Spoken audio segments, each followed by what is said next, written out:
एक समय की बात है। एक गांव में 6 अंधे व्यक्ति रहते थे। वह बड़ी खुशी के साथ आपस में रहते थे। एक बार उनके गांव में एक हाथी आया। जब उनको इस बात की जानकारी मिली तो वे भी उस हाथी को देखने गए, लेकिन अंधे होने के कारण उन्होंने सोचा हम भले ही उस हाथी को ना देख पाएं, लेकिन छूकर ज़रूर महसूस करेंगे कि हाथी कैसा होता है। वहां पहुंचकर उन सभी ने हाथी को छूना शुरू किया। हाथी को छूकर एक अंधा व्यक्ति बोला, हाथी एक खंभे की तरह होता है। मैं अब अच्छे से समझ गया हूँ, क्योंकि उसने हाथी के पैरों को महसूस किया था। तभी दूसरा व्यक्ति हाथी की पूँछ पकड़कर बोला, अरे नहीं, हाथी तो रस्सी की तरह होता है। तभी तीसरा व्यक्ति भी बोल पड़ा, अरे नहीं, मैं बताता हूँ, यह तो पेड़ के तने की तरह होता है। तुम लोग क्या बात कर रहे हो? हाथी तो एक बड़े सूपे की तरह होता है। चौथे व्यक्ति ने कान को छूते हुए सभी को समझाया। तभी अचानक पांचवें व्यक्ति ने हाथी के पेट पर हाथ रखते हुए सभी को बताया, अरे नहीं नहीं, यह तो दीवार की तरह होता है। ऐसा नहीं है, हाथी तो एक कठोर नली की तरह होता है। छठे व्यक्ति ने अपनी बात रखी।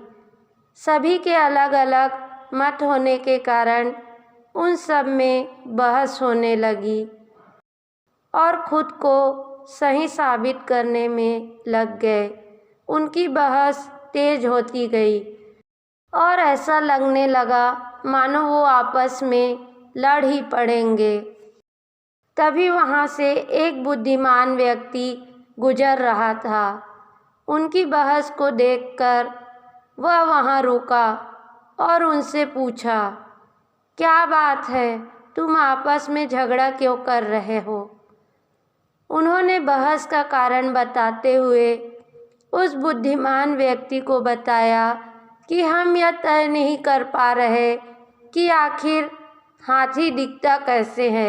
उन्होंने उत्तर दिया। फिर एक एक करके सबने अपनी बात उस व्यक्ति को समझाई।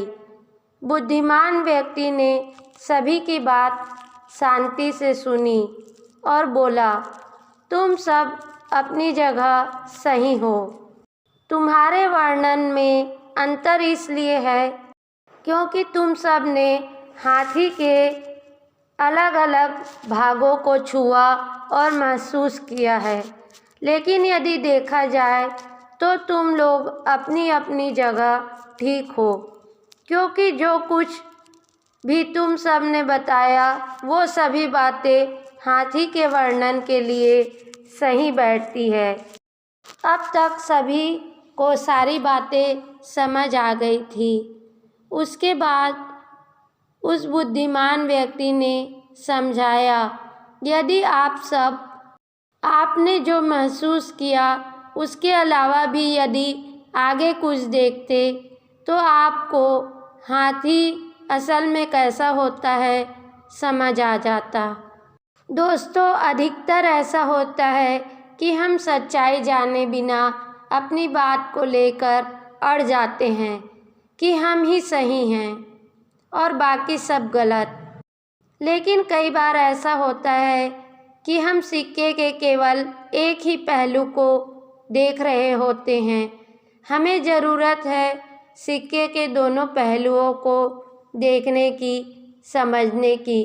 इसलिए हमें अपनी बात रखनी चाहिए, पर दूसरों की बात भी सब्र के साथ सुननी चाहिए और कभी भी बेकार की बहस में नहीं पड़ना चाहिए।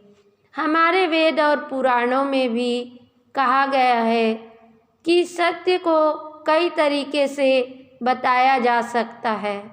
इसलिए यदि आप अगली बार ऐसी किसी बहस में पड़े तो याद रख लीजिए कि कहीं ऐसा तो नहीं आपके हाथ सिर्फ हाथी के कान आए हों और बाकी का हिस्सा किसी और के पास हो।